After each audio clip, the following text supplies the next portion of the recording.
There's no such thing as a typical day of practice for South Carolina's cross-country team.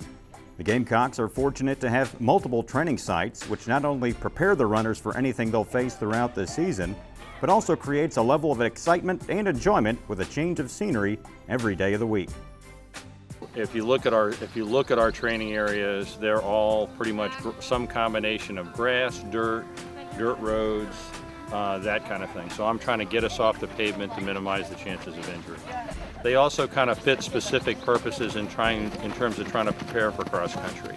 We're training on the same surface that we're competing on. We're training on rolling ground to get used to running over hills and those kinds of things. One of the popular sites the Gamecocks use for training is at Sesquicentennial State Park, which offers approximately 10 miles worth of trails. Well, this is like a longer course, so it's easier to get more mileage in, and the soft surface that the sand provides us helps keep our muscles and bones happy. There's a ton of hills, especially on our home course. This is so similar.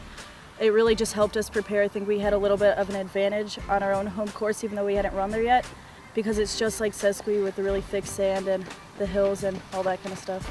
We typically run at Sesquicentennial on Mondays. We do our long runs out here. On Tuesdays, we go to a place that we jokingly call the Swamp, and that's got a 4-mile long dirt road that we use that basically goes south out of town.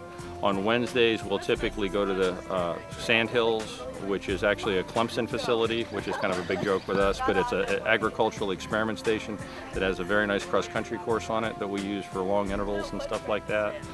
On Thursday, we go to what we call the River, which is a canal path. That's a mixture of an asphalt bike path and a gravel road that we do recovery runs on.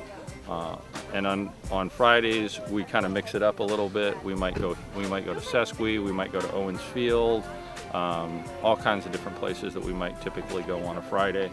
I think it's good for me as a runner to have access to all these different places because my body can train for all the different terrains that we might come across, like the sand and the grass, and sometimes there's even occasional gravel spots you have to run over, so I think we just have to be used to running on all of them. Ready, 3, 2, 1, go!